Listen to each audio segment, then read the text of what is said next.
Muy buenos días. Ánimo.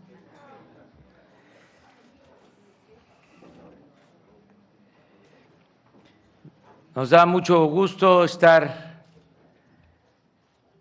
en Tijuana, Baja California, informando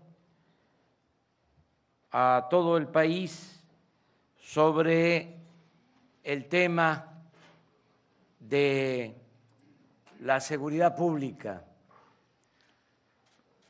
Se está trabajando todos los días de manera coordinada para garantizar la paz y la tranquilidad en el país.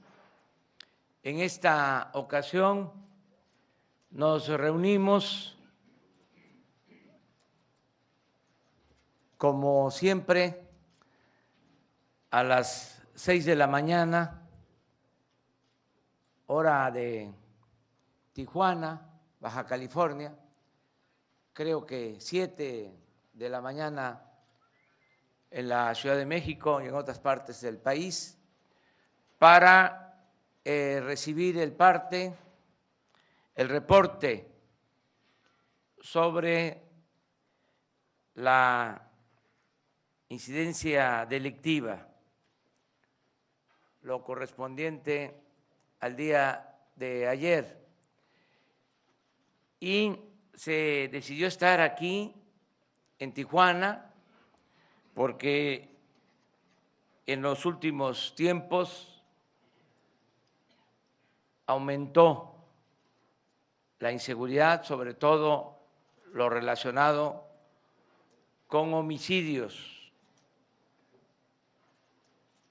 Se tomó el acuerdo con el gobierno estatal, con el ciudadano gobernador Francisco Vega, de enfrentar esta situación y se echó a andar un operativo especial conjunto de el Ejército, la Marina, la Policía Federal, la Policía Estatal, las policías municipales, para atender la emergencia en Tijuana, y se ha logrado un avance importante, una disminución considerable, sobre todo en lo que tiene que ver con el principal delito, los homicidios. Por eso vamos a informarles el día de hoy. Quiero que el secretario de la Defensa, el general Luis Crescencio Sandoval, les informe sobre este plan, sobre esta estrategia, y cuando se desahogue el tema, cuando terminemos de informar sobre este asunto, si les parece, abrimos la sesión de preguntas y respuestas, por si hay algo que tengan ustedes que preguntar. A lo mejor hay algún tema. Entonces, vamos a darle la palabra al general Luis Crescencio Sandoval. Antes decirles que me acompaña también el secretario de Marina, el almirante José Rafael Ojeda, me acompaña el secretario de Seguridad Pública, Alfonso Durazo, y repito, subrayo, hemos contado con la colaboración del gobernador de Baja California, Francisco Vega de la Madrid. Estamos trabajando de manera conjunta, en forma coordinada. Entonces, le pido al general secretario que nos informe sobre este plan, sobre este operativo que se aplicó en Tijuana, en Baja California.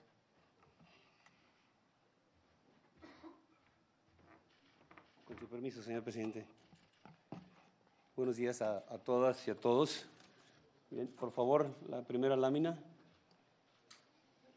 Bien, en relación a la estrategia que se está desarrollando en todo el país y al recibir las instrucciones del señor presidente para atender principalmente esta parte de nuestro país, Tijuana en específico, se hizo un análisis de lo que se estaba desarrollando en coordinación con todas las áreas federales, estatales y municipales para poder determinar qué es lo que estaba sucediendo.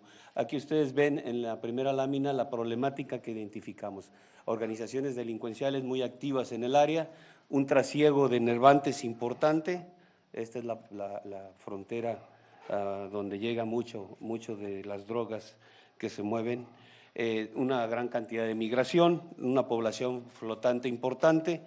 Identificamos también una descomposición del tejido social y una demanda permanente de servicios. Esto nos conjugado, la siguiente, por favor, conjugado con lo que dentro de la estrategia nacional se ha establecido, que son 5 regiones aquí en el estado de Baja California.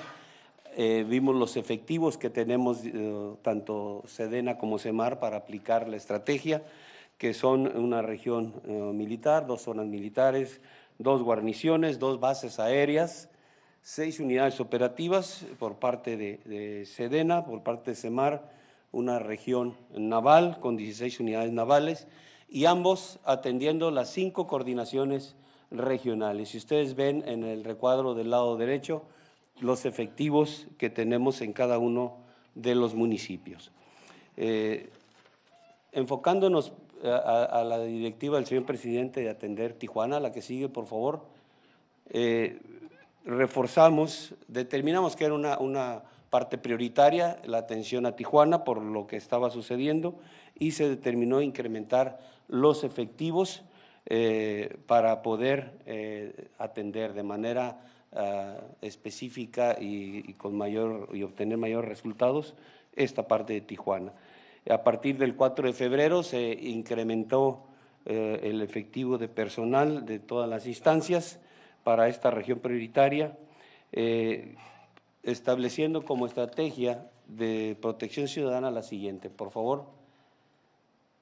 Esta es lo que determinamos o a lo que nos llevó el análisis que realizamos por parte de todas las instancias encargadas de seguridad. La Secretaría de Seguridad y Protección Ciudadana, Sedena, Semar, el Centro Nacional de Inteligencia, autoridades estatales, municipales. Tijuana, dentro de la estrategia, se hizo la división de 11 sectores en los cuales hay algunos que son de mayor prioridad por la delincuencia que está presente o por la incidencia de homicidios dolosos en el área. Dentro de estos sectores se establecieron 21 bases de operaciones mixtas, gracias, 21 bases de operaciones mixtas que están trabajando en estos sectores. Estas bases están conformadas con personal de Sedena, de Semar, Policía Federal, para poder atender a toda el área de la ciudad. Y 6 puestos militares de seguridad donde se hacen revisiones indistintamente a los vehículos que transitan. De tal manera que tenemos aquí los efectivos que están desplegados en el área por parte de Sedena, por parte de Semar, por parte de la Policía Federal, y haciendo un total de 2.231 elementos. Todo este personal atiende esta parte de la ciudad, cubriendo todos los servicios que ya mencioné. Adicionalmente, la Policía Federal está en servicios en los puentes y en otras actividades que coadyuvan a toda la estrategia de protección ciudadana en Tijuana. La que sigue, por favor. ¿Cuáles han sido los resultados a partir del 4 de febrero aquí en Tijuana? Esto que ustedes ven en la pantalla es exclusivamente lo de Tijuana. Los detenidos las dosis de cristal, marihuana, dosis de marihuana, kilogramos de marihuana, kilogramos de cristal. Estos kilogramos de fentanil es, bueno, ustedes saben que esta es la droga más letal en la actualidad y son una cantidad importante de kilogramos. También cocaína, armas largas, armas cortas, vehículos y personas liberadas. Uno de los aspectos que hemos tenido como resultado de la estrategia es un incremento en el sistema de denuncias, que esto nos ayuda a cumplir a todos los que estamos involucrados en esta actividad con la misión que tenemos. También se ha apoyado la caravana migrante y actividades de programas sociales.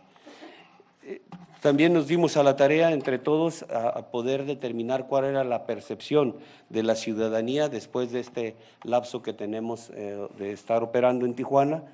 Identificamos que había precisamente el incremento de la denuncia ciudadana, una fortaleza en las instituciones de seguridad pública y en las acciones interinstitucionales, una mayor actividad económica, una recuperación del flujo de turistas, una demanda para que las fuerzas de seguridad tengan un mayor contacto con la ciudadanía y presencia en áreas conflictivas, que estas áreas conflictivas van a estar en constante evaluación. En el inicio de la estrategia se determinaron algunas y se están reevaluando, y un incremento en la percepción de seguridad ciudadana. También identificamos que es necesario continuar con este esfuerzo interinstitucional para fortalecer el Estado mexicano, la presencia de aquí del Estado mexicano. La que sigue, por favor. Esta es una gráfica donde muestra aquí en esta región prioritaria de Tijuana en la disminución de homicidios dolosos. Aquí ustedes ven, antes de la estrategia teníamos un promedio de 5.2 homicidios y hubo una reducción del 21%, quedando al 4.0 más o menos de homicidios promedios diarios. Entonces ha habido una reducción importante.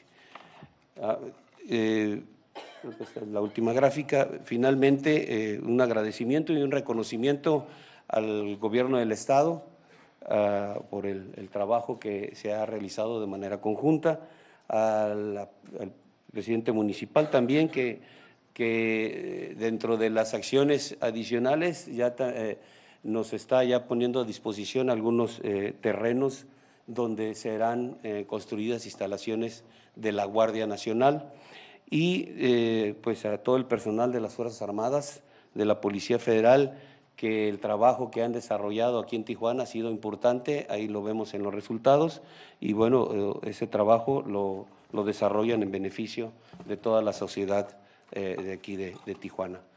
Muchas gracias. Presentamos los uniformes. Vamos a presentarles los uniformes que serán empleados por la Guardia Nacional.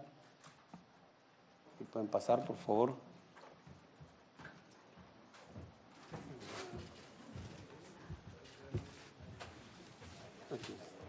Esos son los uniformes que serán empleados por el personal que integrará la Guardia Nacional. Aquí a mi derecha están los uniformes de campo que será utilizado por el personal precisamente que está desplegado en las coordinaciones regionales que tenemos activadas en la actualidad, con sus logotipos, su brazalete donde estará determinado el nombre de la fuerza, Guardia Nacional. Regrese a su posición. Y del mi lado izquierdo es el uniforme de proximidad, un uniforme que estará empleando el personal de la fuerza para estar precisamente en contacto con la sociedad, llevando a cabo toda la actividad policial que así lo amerite, ¿no? Quiero mencionar que este uniforme es totalmente confeccionado en FABE Sedena. No tenemos la necesidad de adquirir ningún tipo de implemento para el uniforme, todo se fabrica en nuestras fábricas de vestuario.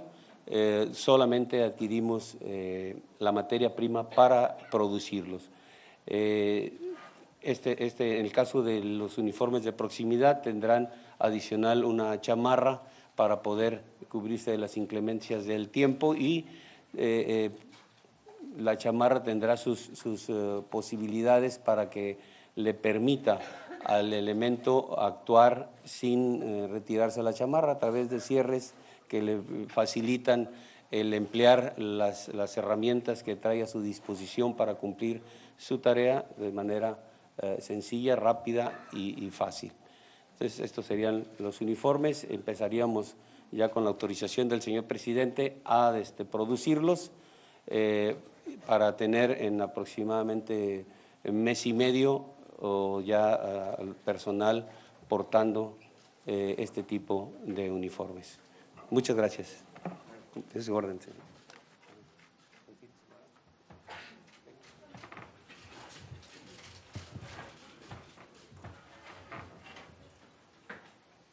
Bueno, si les parece, terminamos sobre el tema de seguridad y pasamos a la segunda parte. Entonces, si hay preguntas sobre este tema. Sí, sí.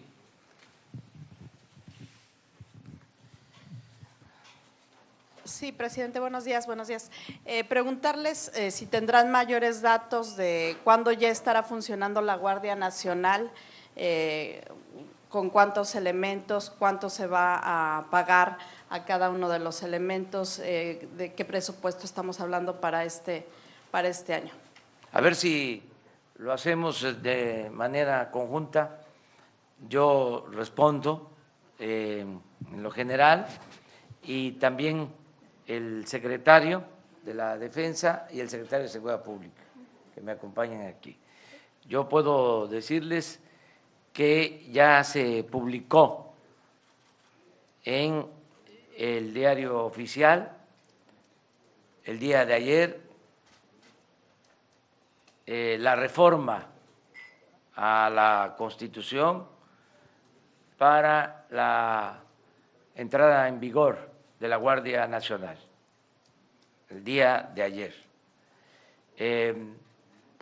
Vamos a organizarnos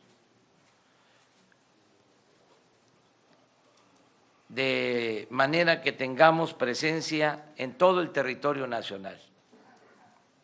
Esto es el eje de la actuación de la Guardia Nacional son las coordinaciones territoriales. Van a existir 266 coordinaciones territoriales.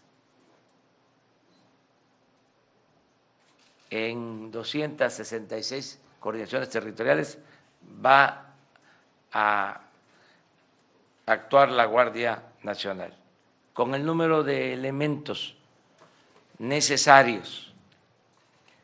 Desde luego que vamos a tener más elementos. En una primera etapa se van a incorporar elementos de la Policía Militar, de la Policía Naval y de la Policía Federal.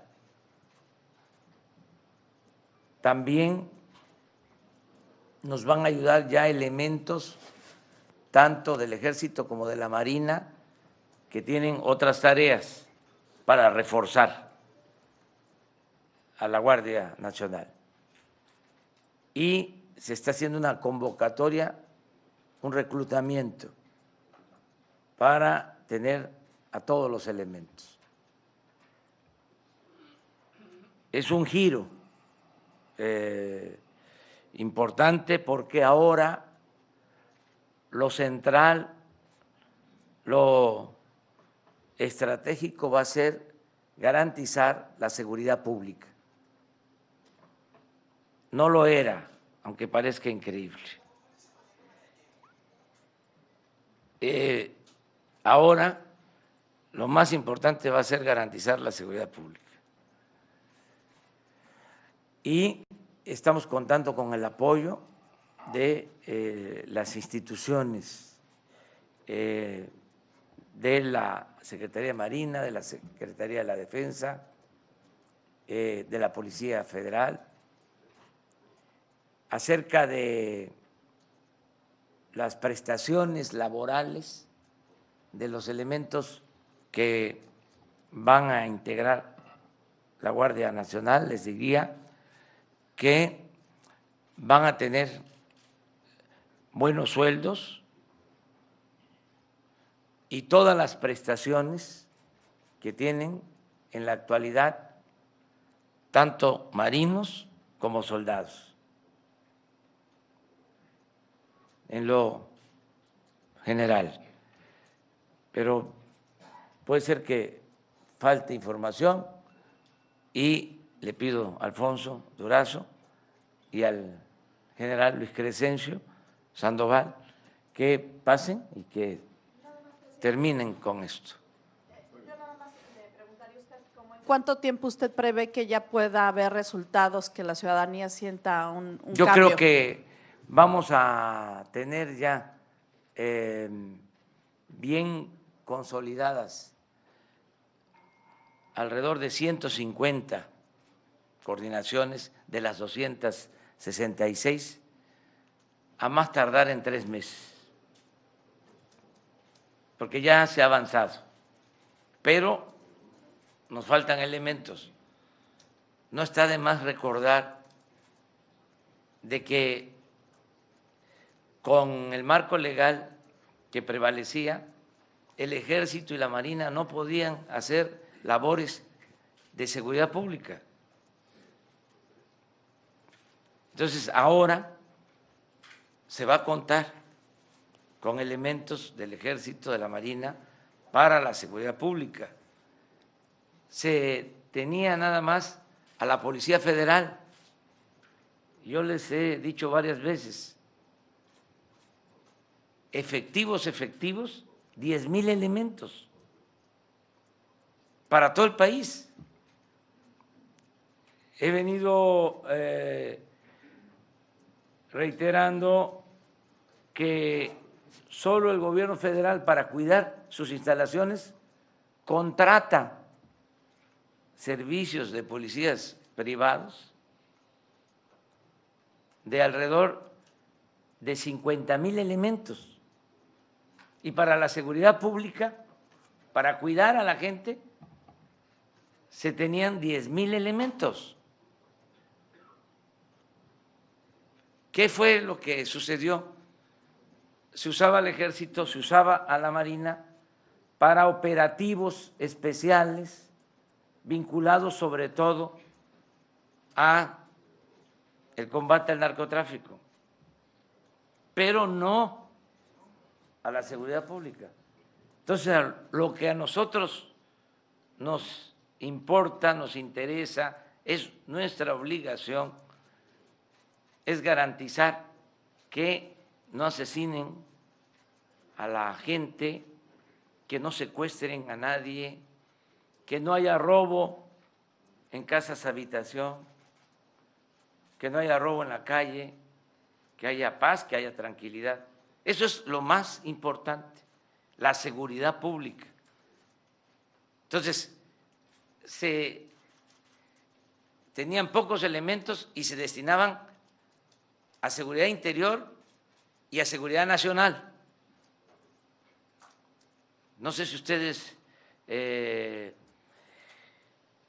saben o han escuchado del Plan Mérida, por ejemplo. Pues tiene que ver con una estrategia enfocada a enfrentar el narcotráfico, pero no había una estrategia para la seguridad pública. Entonces, ese es el cambio y no voy a dejar de aclarar también que el fundamento de nuestra política de seguridad tiene que ver con atender las causas que han originado el incremento de la delincuencia. ¿Y cuáles son esas causas? Pues la falta de crecimiento económico, la falta de empleo, los bajos salarios, la desatención a los jóvenes, la falta de bienestar, la corrupción que ha imperado en el gobierno. Entonces, como todo eso se va a atender, vamos a tener condiciones con esta estrategia de la creación de la Guardia Nacional para garantizar la paz y la tranquilidad en el país. Gracias. Gracias, señor presidente. Bueno, hoy se presentaron los uniformes, pero les comparto a ustedes que estamos avanzando de manera simultánea, en paralelo, en todos aquellos rubros para crear la Guardia Nacional. Es decir, no estamos esperando terminar un proceso, por ejemplo, el legislativo, que es imprescindible. Estamos en paralelo viendo la parte legislativa, la parte presupuestal, que es fundamental, ahorita me detengo un poquito, la parte administrativa, la parte de infraestructura, reclutamiento y, por supuesto, la estrategia para el despliegue operativo. En lo legislativo, ayer se publicó, como informaba el señor presidente, el decreto que crea la Guardia Nacional a partir de las modificaciones constitucionales que ustedes conocen. Faltan todavía un par de iniciativas que estamos ya trabajando. Puedo decirles a ustedes que están sumamente avanzadas y que probablemente las presentaremos la próxima semana. Esta es la ley reglamentaria de los artículos constitucionales que dieron origen a la Guardia Nacional. La ley de la Guardia Nacional la estaremos presentando seguramente la próxima semana, en general pudiera decir en unos días más, pero también la ley sobre el uso de la fuerza y la ley sobre el registro nacional de detenidos. Ese es en el aspecto legislativo. En el aspecto presupuestal, recuerden ustedes que la Guardia Nacional se crea con elementos provenientes de Policía Federal, Defensa y Marina, y ellos vienen acompañados de su respaldo presupuestal, de todo aquello que requieren en sus respectivas áreas para operar. Consecuentemente, el impacto presupuestal se refiere solo a aquellos nuevos elementos y a la construcción de la infraestructura correspondiente para tener un despliegue regional, como lo mencionaba el señor presidente, en todo el país, en las 266 regiones, comenzando por 150. Entonces, en la parte presupuestal, estimamos que el impacto para este año de la Guardia Nacional podría oscilar entre 15 y 20 mil millones de pesos para un cuerpo de seguridad que este año va a tener alrededor de 80,000 elementos. Los primeros estarán en 3 meses y así cada 3, 4 meses estaremos avanzando en el fortalecimiento de esas 150 regiones. Vean, si me permite, presidente, no me quiero extender, pero vean ustedes la relevancia de tener una región integrada con un estado de fuerza casi suficiente para enfrentar la criminalidad. La primera expresión la tenemos aquí en Tijuana, que fue definida como una de las regiones prioritarias, pero todas las regiones prioritarias están dando buenos resultados. No vamos a engolosinarnos con lo que se logra, porque no tenemos todavía el personal suficiente, no obstante su condición de región prioritaria, pero no hay de dónde sacar elementos para tener el número suficiente de personas. En lo administrativo, hay la indicación del señor presidente de homologar percepciones y prestaciones sociales. Por un lado, la Policía Federal tiene sueldos mayores que el Ejército y la Marina, pero tiene prestaciones sociales muy bajas. Por otro lado, la Secretaría, los elementos de Defensa y Marina tienen menores sueldos, pero tienen prestaciones sociales extraordinarias. Entonces vamos a avanzar en la homologación. Los sueldos en el caso de la Policía Federal andan en alrededor de 15,000 pesos. Entonces, los elementos de la Policía Militar y Naval van a tener el incentivo de un incremento paulatino hasta llegar muy cercanamente en el tiempo a las percepciones que hoy tiene la Policía Federal. Ese es el atractivo. A la inversa, los elementos de la Policía Federal tendrán el atractivo de que se progresivamente alcanzarán, pero progresivamente, pero muy cercanamente, las prestaciones sociales equiparables a las de la Policía Militar y Naval. Quiero aquí decir que ambas instituciones tienen las mayores prestaciones en el país. Es realmente una cosa ejemplar la parte de las prestaciones sociales. En el caso del reclutamiento, aquí hablará mi general, y también de la parte del despliegue operativo que ya se está visualizando. Todo se está visualizando. Por ejemplo, el tema de la infraestructura en las regiones. Mencionaba aquí mi general que el presidente municipal ya tiene una propuesta de terreno donde se van a construir las instalaciones, pero eso, como les decía, lo estamos viendo en paralelo y pudiera adelantarles que prácticamente en todas las regiones del país donde se va a destacamentar los elementos de la Guardia Nacional, tenemos o terreno o instalaciones completas. Por ejemplo, en el caso de Michoacán, hay 13 regiones, pero en 10 de ellas ya tenemos las instalaciones completas, aportadas por el gobierno del Estado. Y así en cada una de las regiones. Dejo aquí con la palabra a mi estimado general secretario para el tema de reclutamiento y la parte operativa. Gracias, señor presidente. Gracias, con permiso.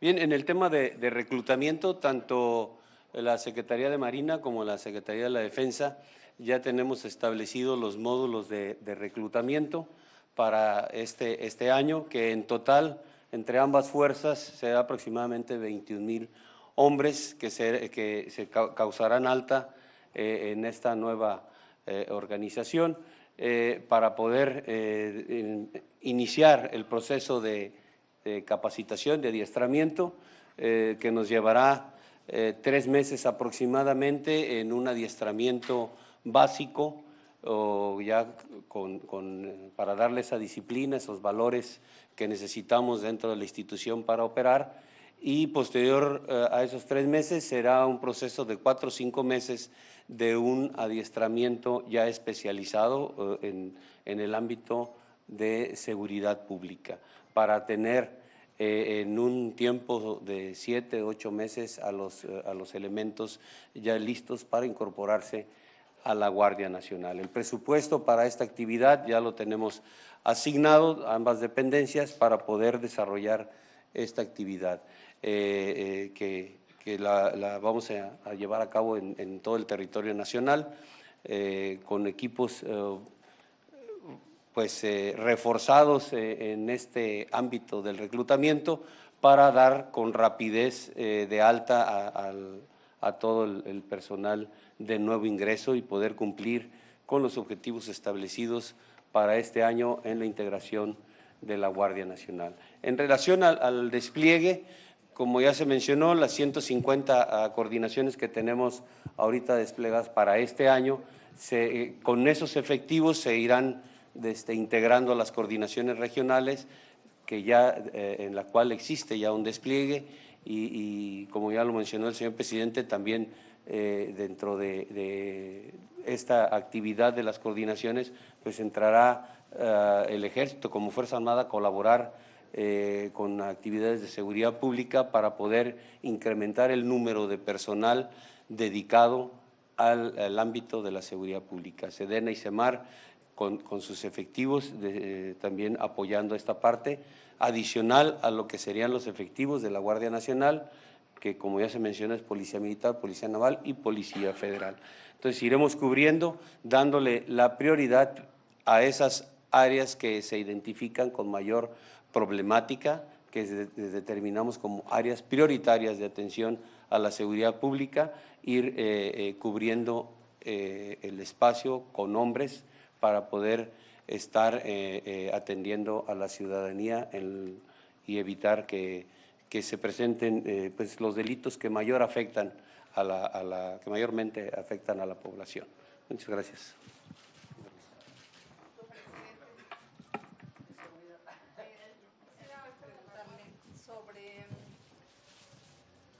Y aprovechando que están aquí los secretarios de Seguridad y de la Defensa también, en el ámbito de las armas, del tipo de armamento que estarían considerando necesario que contara la Guardia Nacional, dado que esto es algo de lo que se va a establecer en estas normas que están, entiendo, por presentarse, me gustaría que el secretario de Seguridad y de la Defensa nos pudieran especificar, porque se enfrentan, aunque no sea su prioridad, digamos, el asunto del crimen organizado, pero tendrán que enfrentarlo.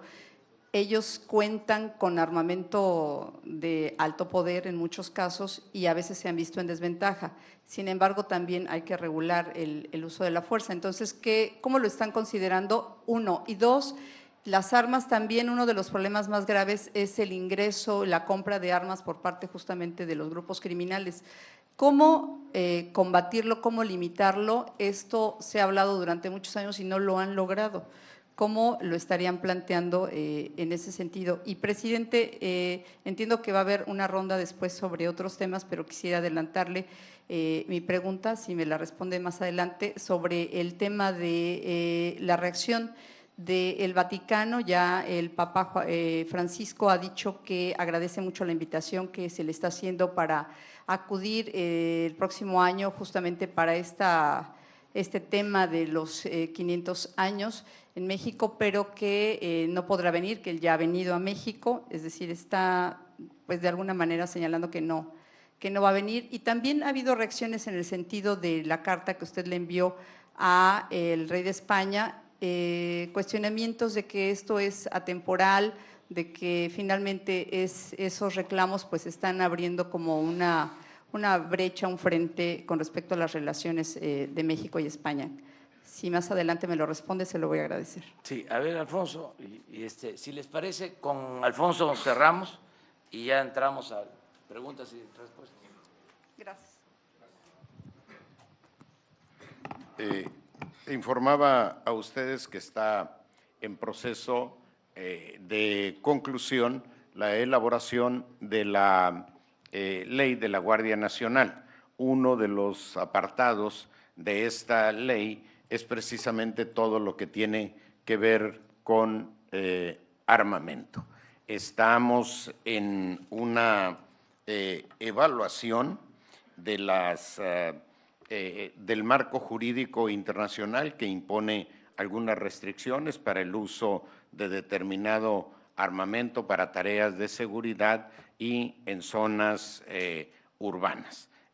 Yo me reservaría este tema para que lo tengamos debidamente concluido. La otra parte de los grupos criminales y la compra de armas, hay un planteamiento al señor secretario de Relaciones Exteriores que hizo el Gabinete de Seguridad hace un par de días, precisamente sobre la necesidad de fortalecer el tema de la venta de armas en la frontera, controlar a quién se vende, evitar lo que se llama la compra paja de armas, que es la compra a través de terceros que no tienen antecedentes criminales, pero que en realidad la compra está promovida por personas que tienen antecedentes. Y la otra, regular con mayor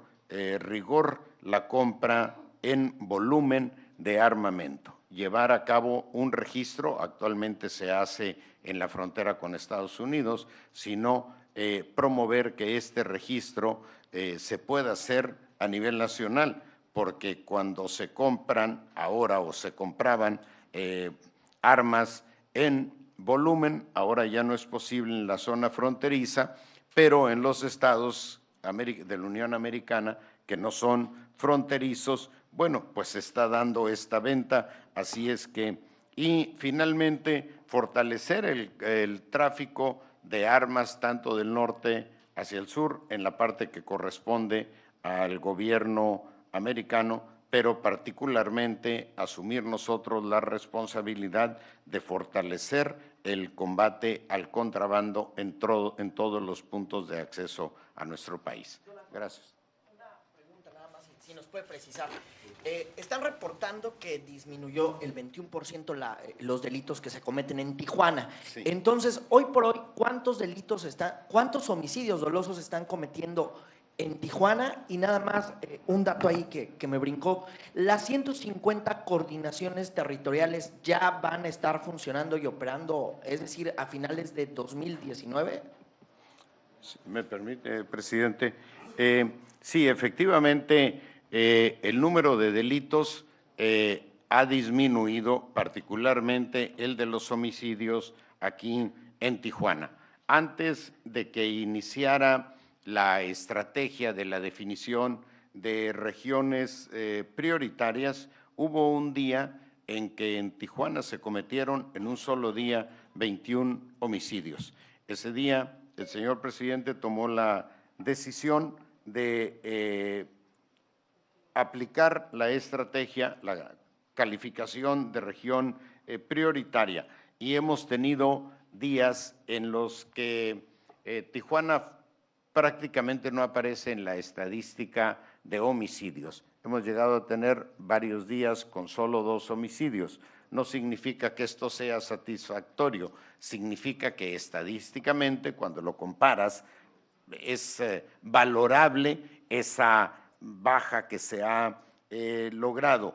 El día de ayer fueron 7 homicidios, es una cifra muy alta, pero comparativamente baja. Aquí se presentó la gráfica, la presentó mi general, y si la tienen ahí a la mano, la repetimos para que vean que efectivamente hay un quiebre, hay un quiebre.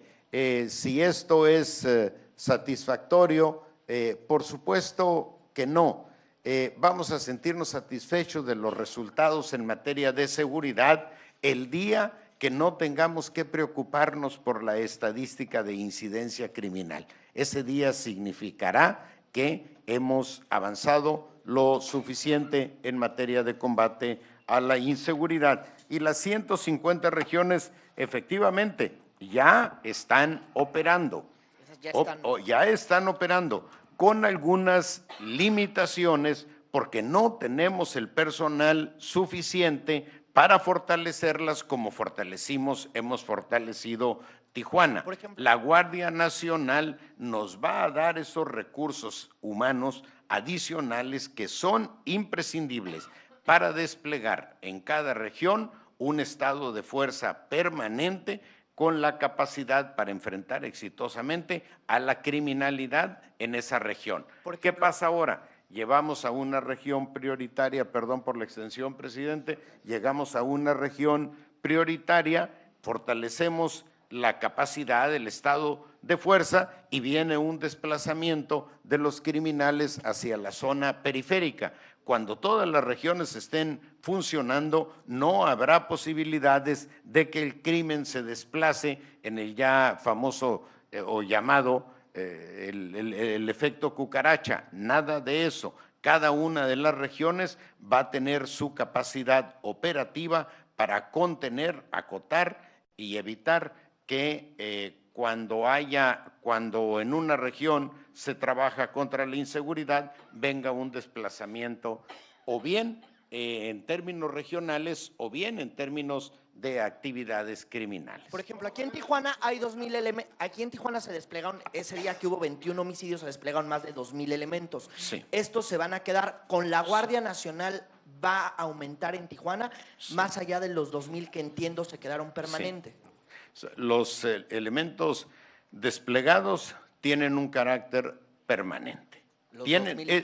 Esa es una de las grandes diferencias en la estrategia actual y la anterior. Anteriormente se actuaba sobre la base de operativos. Vienen 1,000 o 2,000 elementos a una región donde había un problema. Lo estabilizaban en una semana, 15 días, y ahí iban de regreso a apagar otro conflicto en algún otro lado. La estrategia es de carácter permanente, por eso la insistencia en fortalecer cada una de las regiones. Este personal es permanente y una vez que instalemos, que tengamos la Guardia Nacional y que logremos el crecimiento suficiente de esta institución, por supuesto que vamos a fortalecer el estado de fuerza aquí en Tijuana y en todas las 150 regiones del país de manera inicial, pero también el próximo año serán 200 y esperamos que el 2021 tengamos ya 120,000 elementos de la Guardia Nacional y con ello tener capacidad para una presencia fuerte en cada una de las regiones. Y para el 2023 la meta es contar con 150,000 elementos de la Guardia Nacional.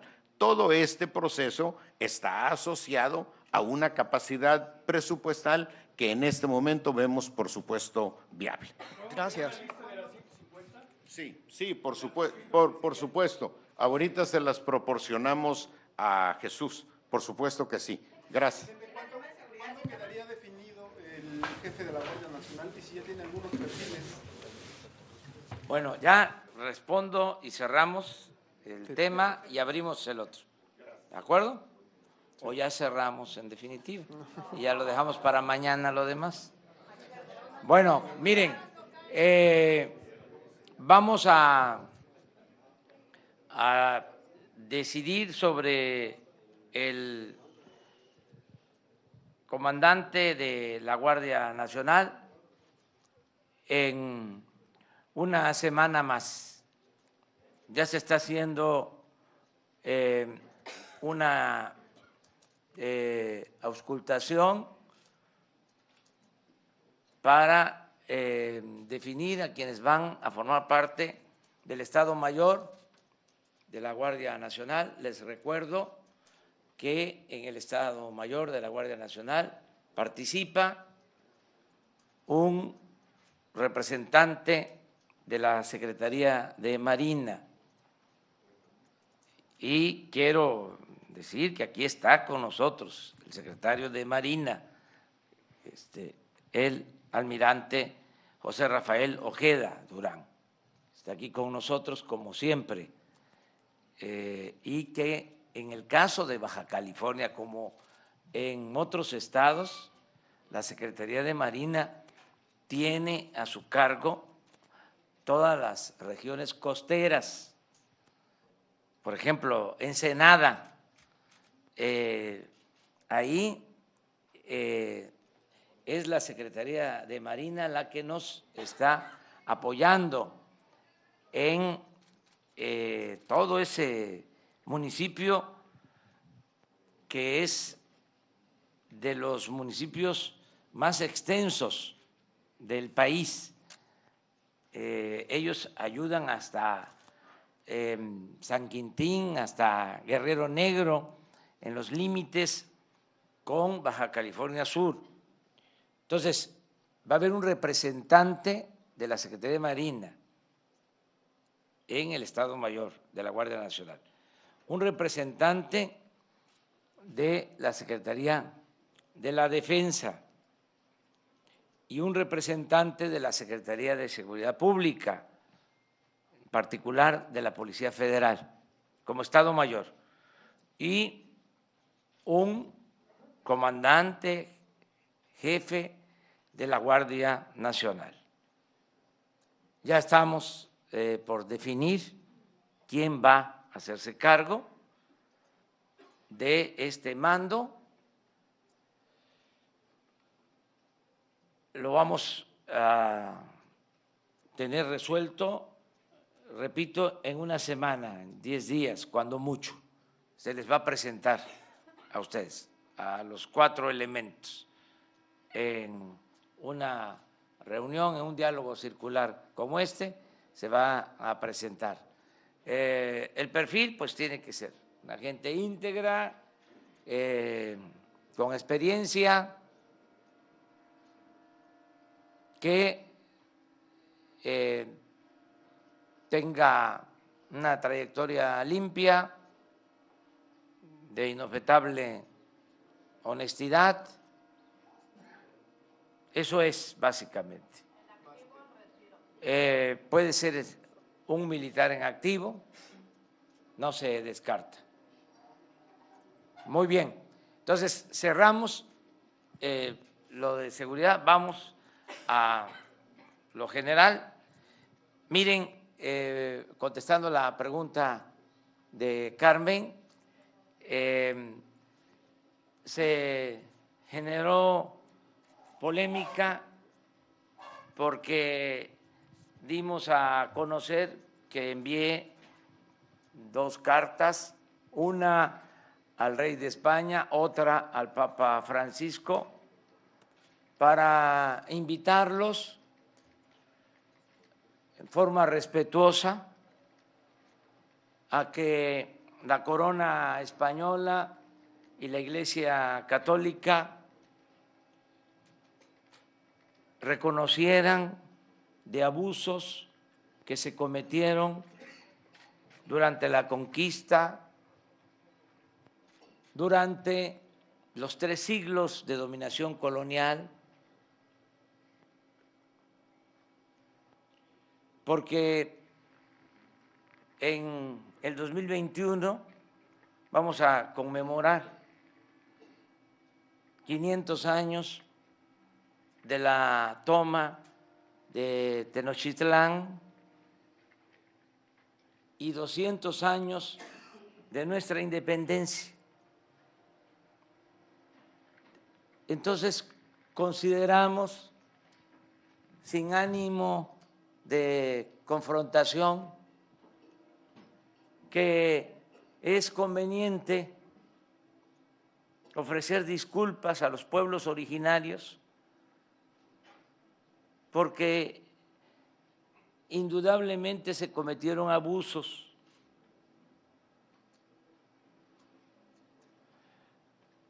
Pedir perdón por actos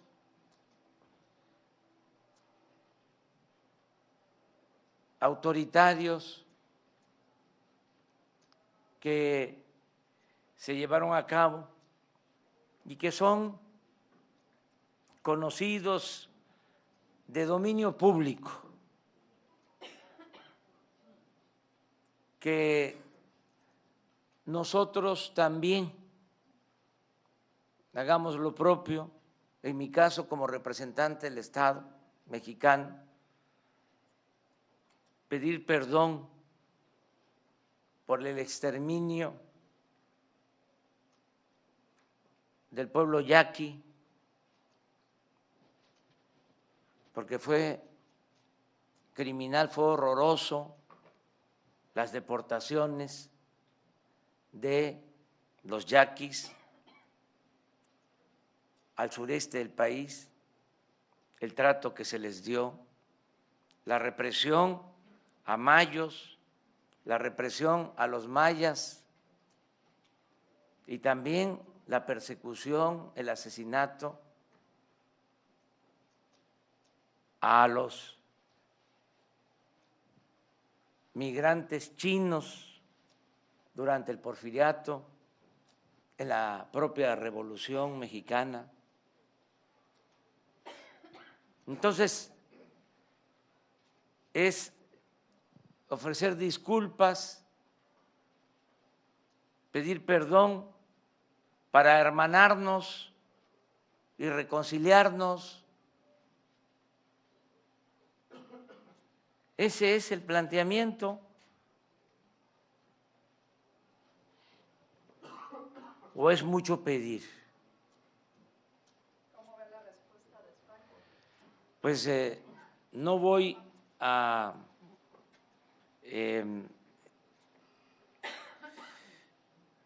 polemizar sobre este tema.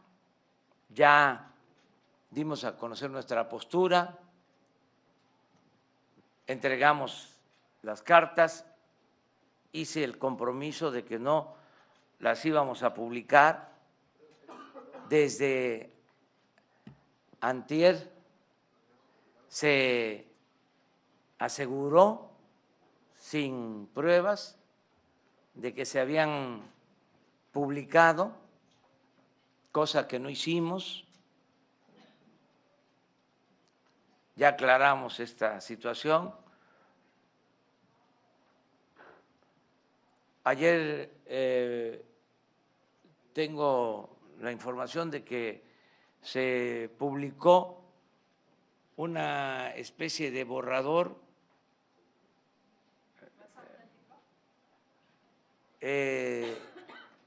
mutilado, es decir, parece que se publicaron 2 hojas de 4 que tiene la carta, sin firma. ¿Quién sabe cómo extrayeron ese borrador? ¿Quién lo filtró? No culpo pues a nadie, así son estas cosas, pero nosotros no vamos a dar a conocer por lo pronto el contenido de las cartas por respeto a los destinatarios, porque hablamos ya sobre esto.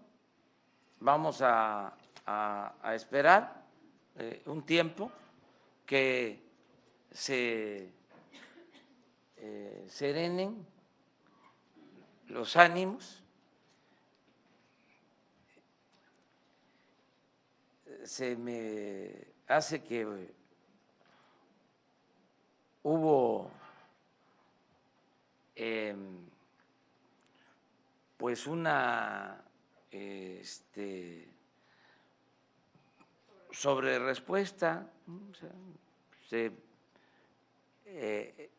exageró mucho, lo cual demuestra también de que ahí está el tema, subterráneo, en el subsuelo. Y también, como dije ayer, tiene la parte buena el que se haya abierto esta polémica, porque nos lleva a revisar nuestro pasado, a recordar la memoria histórica. Y eso es muy importante, porque el que no sabe de dónde viene, difícilmente va a saber hacia dónde va. Se le atribuye a Cicerón la frase de que la historia es pues la maestra de la vida.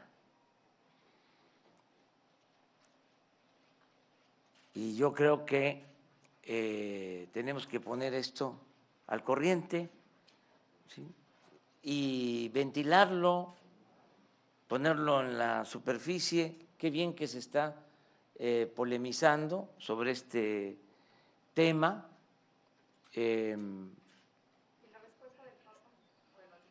Pues la respuesta del Vaticano la vamos a analizar. No conozco sobre lo de la no visita del Papa, no sabía de eso. Él siempre va a ser bienvenido a México. Ya él pidió perdón en Bolivia.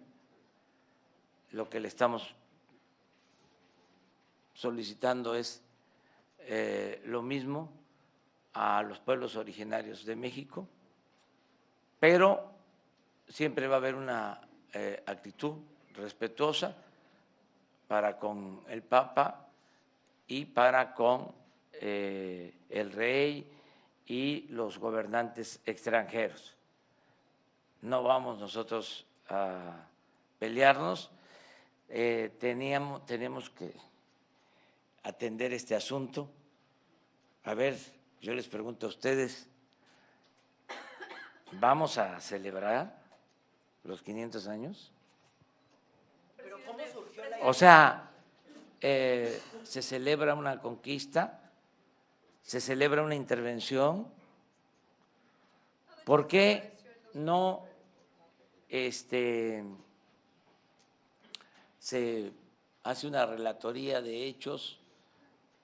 Repito, se ofrece disculpas a los pueblos originarios, no estamos pidiendo una indemnización, que nos devuelvan, ¿no? Recursos que se transfirieron, se trasladaron a Europa. No estamos pidiendo eso, es nada más aclarar lo que sucedió. Pues miren, Cortés, ¿sí?, ordenó el asesinato de Cuauhtémoc, allá en el municipio de Tenosique, en el estado de Tabasco. 1525. Los padres de nuestra patria, Hidalgo y Morelos, fueron excomulgados y son los padres de nuestra patria. Vamos a conmemorar los 200 años de independencia. Entonces, no es para confrontación, para encono, o qué, de plano vamos a olvidar ya nuestra historia. Esa es una característica del neoliberalismo. Acuérdense de que hay un autor famoso, el teórico de la política neoliberal, que habló del fin de la historia. Nosotros no podemos olvidar, o sea, se perdona, pero no se puede olvidar la historia de los pueblos. O sea, nosotros estamos promoviendo la cuarta transformación de la vida pública del país y tenemos como antecedentes las 3 transformaciones que han habido: la independencia, la reforma y la revolución. Entonces no podemos olvidar. Entonces ese es el tema. Es que pues estamos en los 500 años. Hace 2 días estuve en Tabasco porque ahí se enfrentó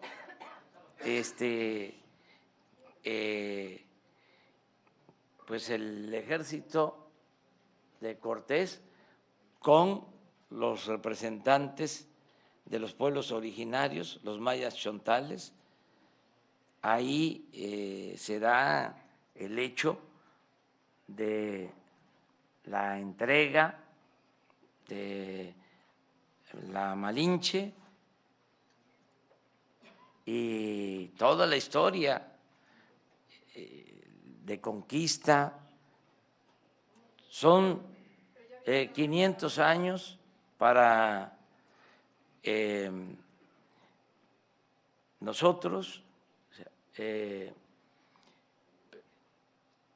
1519 es el inicio 1521 es la toma de Tenochtitlán, pero muchas batallas,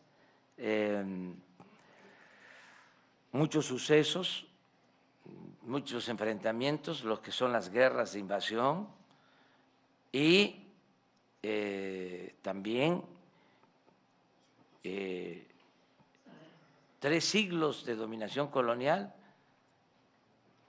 Si nos atenemos a los últimos tiempos, duró más la colonia, 300 años, que los 200 años que llevamos como república independiente. Entonces, ¿cómo olvidar eso? Entonces, no vamos nosotros a confrontarnos con nadie, pero no padecemos amnesia. Telemundo reveló un documento del gobierno de Estados ¿Quién? Unidos. Telemundo reveló un documento del gobierno de los Estados Unidos con rostros y nombres de personas de varios países, entre ellos mexicanos. Estas personas fueron interrogadas por el gobierno de Estados Unidos y México. Primero, saber si usted conoce del tema y segundo, saber hasta qué punto llega la colaboración del gobierno de México y Estados Unidos para investigar y en este caso pues espiar a abogados, activistas y periodistas que estuvieron cerca de la caravana migrante. Nosotros no hacemos eso. Nosotros ya incluso se canceló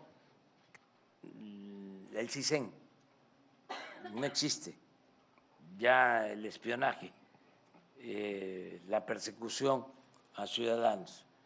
Hay un grupo de inteligencia para atender problemas de inseguridad y de violencia, pero ya no existe el espionaje político que había y que padecimos todos.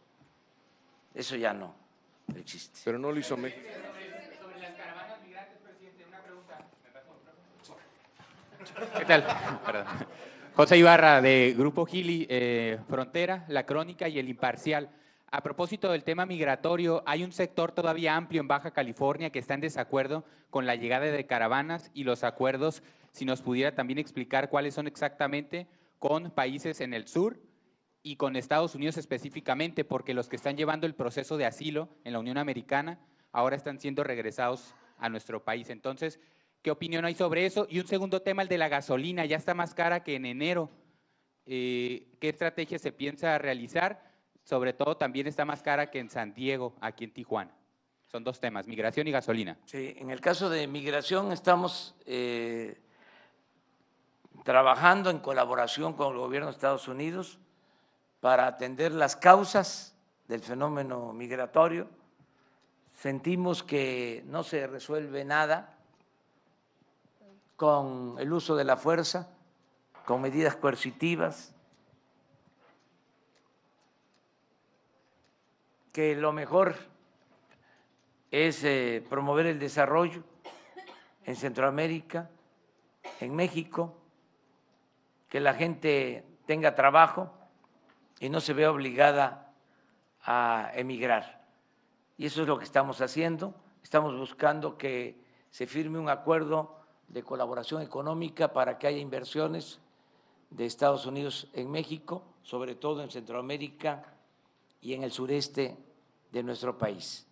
Eso es lo que se está haciendo, cuidando que sea una migración ordenada, que se cumpla con las leyes migratorias y al mismo tiempo que se protejan los derechos humanos, porque se tiene el derecho a vivir libre de miseria. Y mucha gente sale de sus pueblos, emigra por necesidad, no por gusto. Entonces estamos atendiendo esto de esa forma, llevamos muy buena relación con el gobierno de Estados Unidos. Vamos a procurar mantener muy buena relación con nuestros vecinos, una relación de respeto mutuo. No nos vamos a confrontar con el gobierno de Estados Unidos. Acerca de la gasolina, aquí en toda la frontera, aunque no les gusta a los conservadores, porque ellos no lo hicieron, se está aplicando un programa especial. Hay una zona franca, libre, aquí en la frontera. Se redujo el impuesto sobre la renta al 20%, se redujo el IVA del 16 al 8%, se homologan los precios de los combustibles. Debe costar la gasolina lo mismo que cuesta del otro lado, y así en los 3.180 kilómetros de frontera. Hay veces que por el mecanismo que se está aplicando puede estar transitoriamente más cara la gasolina en México que en Estados Unidos, pero el acuerdo es, la instrucción clara es que cueste lo mismo que del otro lado. Y también, aunque no les gusta a los conservadores, lo tengo que decir, aquí en la frontera aumentó el salario mínimo al doble. ¿Saben desde cuándo no aumentaba el salario mínimo como ahora? Desde hace 36 años que se llevaba con la llamada política neoliberal o neoporfirista, 36 años sin aumento significativo del salario mínimo, como ahora, y ahí están los datos.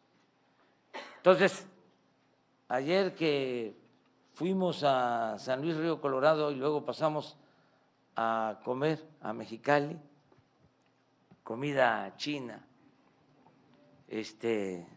suculenta, comida china en Mexicali, en el Dragón, vamos a promoverlo.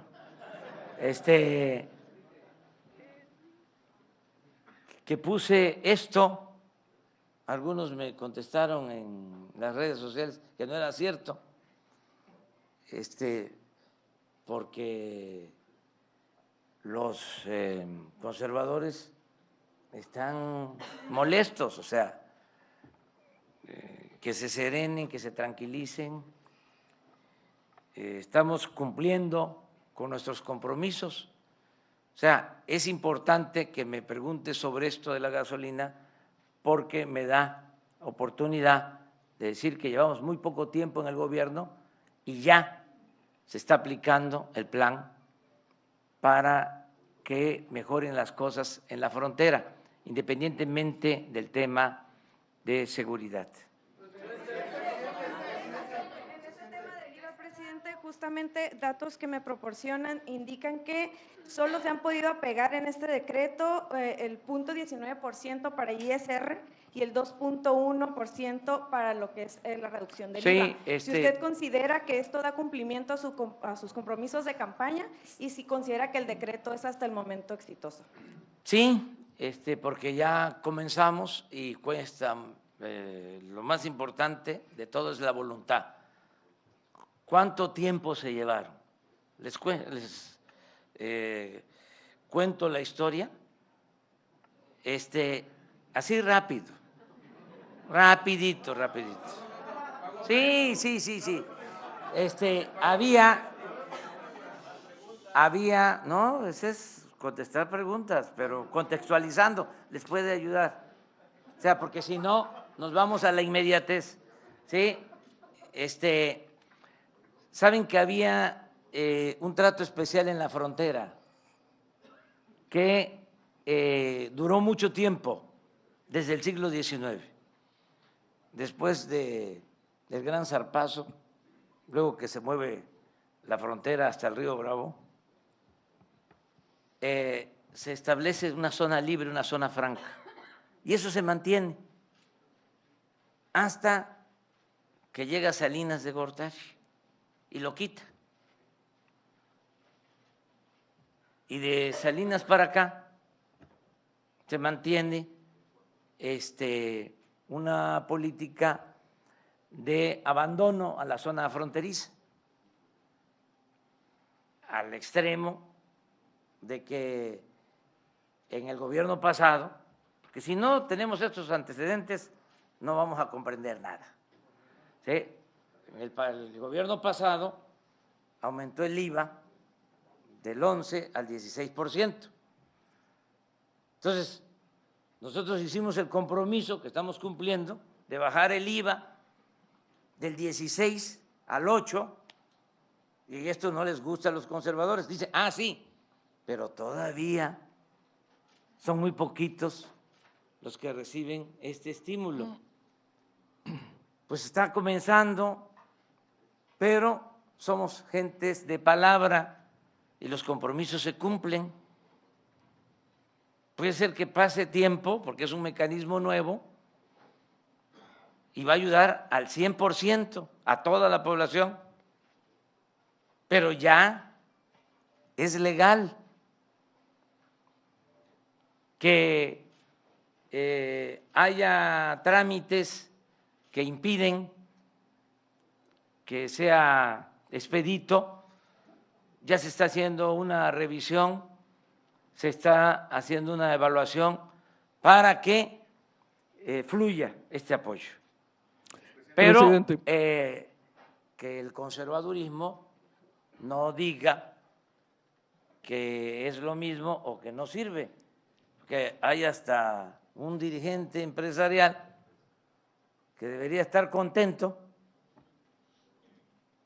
en contra de esta medida que beneficia a empresarios, que beneficia a comerciantes, que beneficia a inversionistas y sobre todo que beneficia a consumidores. Pero como este señor,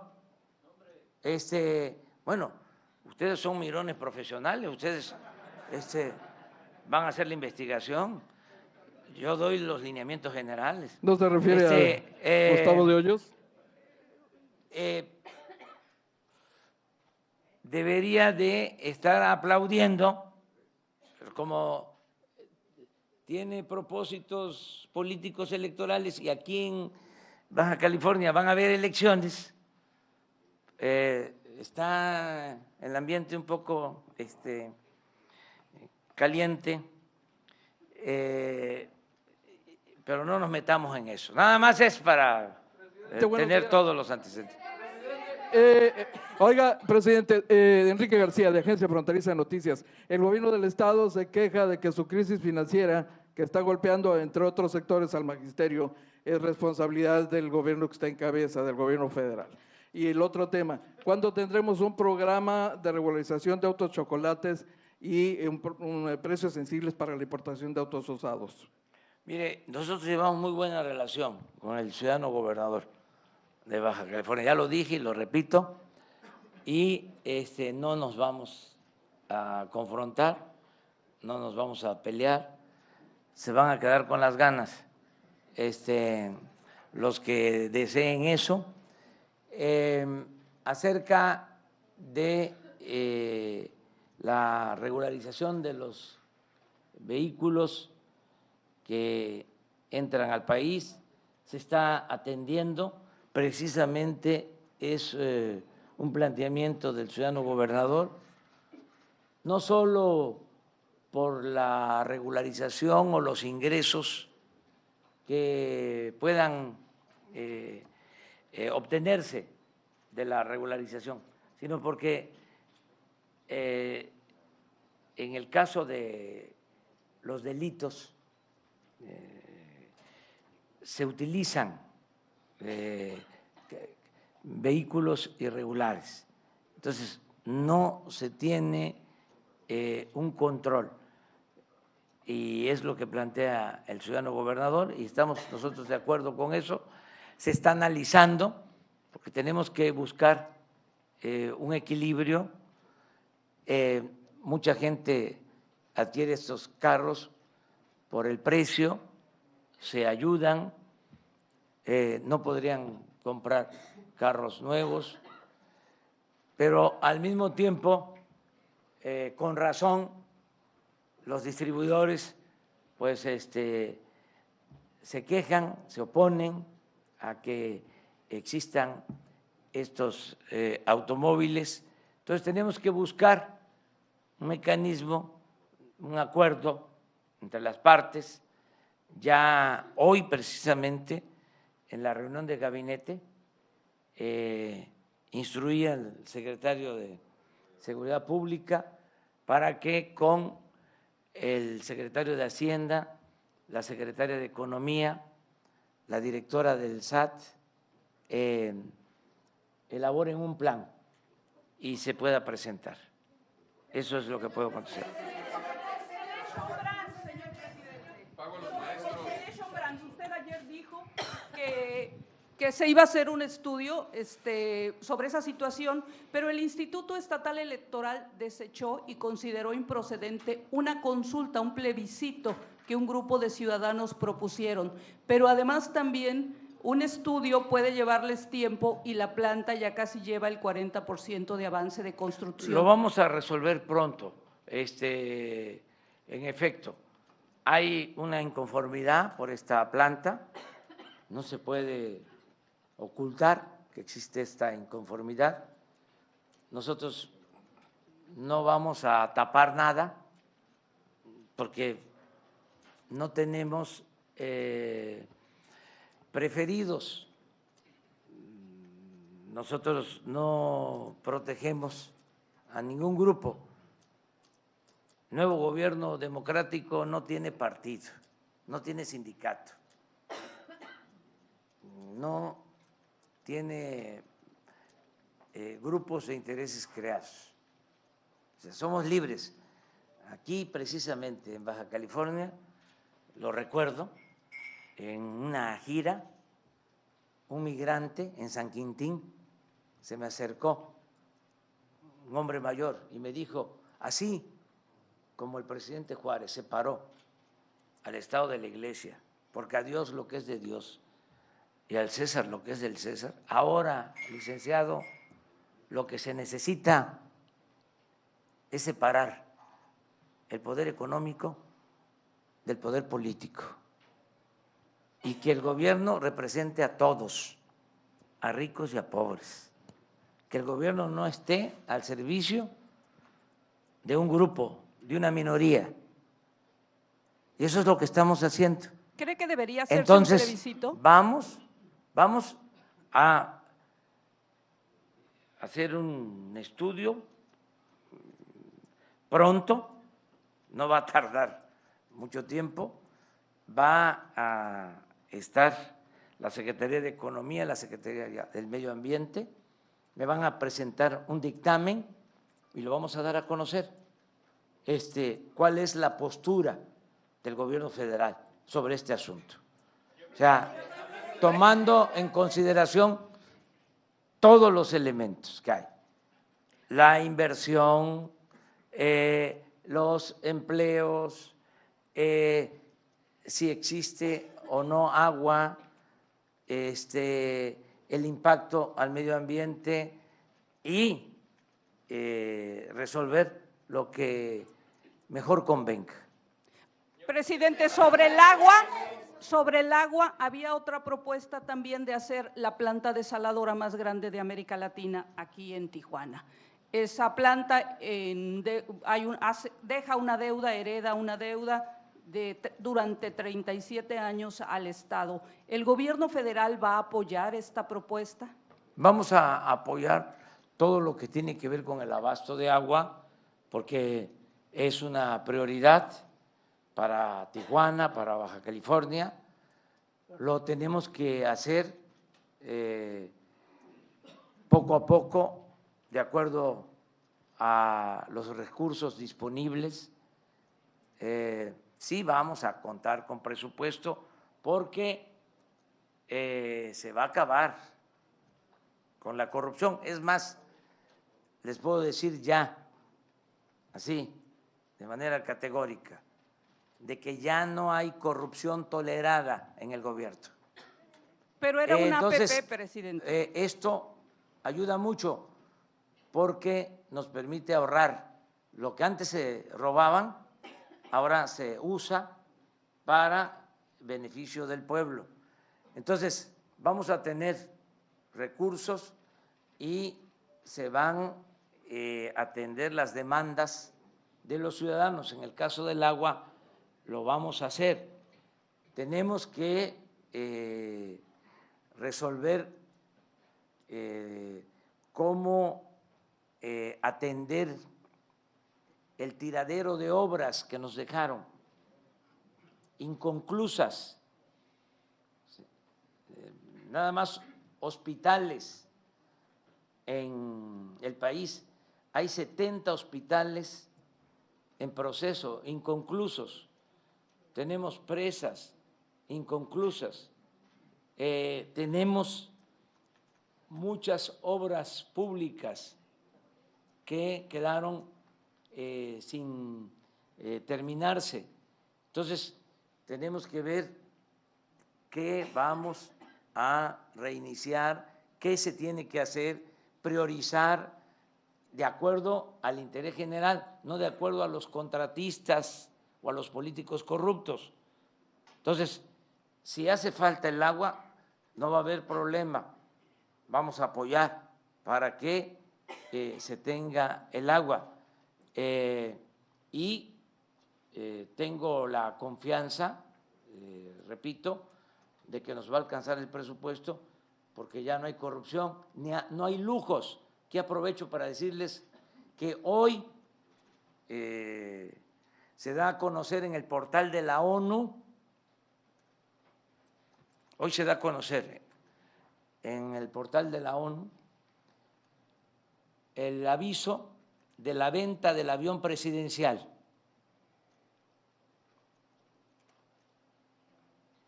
Ya está en California, en Estados Unidos, y se va a vender, y se van a vender alrededor de 70 aviones y helicópteros. ¿Cuánto pensamos que vamos a obtener? Alrededor de 10,000 millones de pesos. Entonces, si no hay corrupción y no hay lujos en el gobierno, nos va a alcanzar el presupuesto para atender las demandas de la gente. 2 más. Presidente. 2 más. Aunque me hagan un motín emocional, 2 más. A ver, porque estamos en Baja California, en Tijuana, las 2 preguntas de periodistas de aquí. A ver, vamos contigo. Bueno, pues usted habló ahorita de que estamos en tiempos electorales y precisamente en ese sentido, pues estamos viendo que se está, pues ahora sí que violentando el artículo 32 de la Constitución, en donde se dice que no se puede gobernar en un estado territorio mexicano si precisamente es una persona extranjera. Y en ese sentido yo le quiero hacer entrega a usted de unos documentos de un personaje que político, en donde se está postulando para gobernador. Es Jaime Bonilla Valdés, que pues desafortunadamente, pues él es republicano, ha trabajado en el extranjero, en el gobierno extranjero, ha apoyado a Donald Trump y también sabemos y tenemos conocimiento que pues que ha apoyado también a los proyectos del muro fronterizo. Entonces eso sí nos alarma a todos nosotros que somos de Tijuana, que somos del estado, en que pues en ese sentido pues que se ponga en manos, pues no sé, que se pudiese hacer. Ahí está todo documentado. Ahora Sí, está todo pero no me documentado. voy a meter en eso, o sea, aquí sí. Eso está O sea, todo qué bueno documentado. porque ya nos ahorramos un tiempecito. A ver, la siguiente, falta una. Precisamente no nos quedó claro, porque el gobierno del estado dice que le debe la federación desde el año pasado más de 4.217 millones de pesos y que están esperando que de alguna forma se los restribuya otra vez o se los devuelva esta administración y más como recursos extraordinarios que no estaban definidos. ¿Qué posibilidades reales hay de que estos recursos pues de alguna forma se los pueda restituir su gobierno a la bolsa?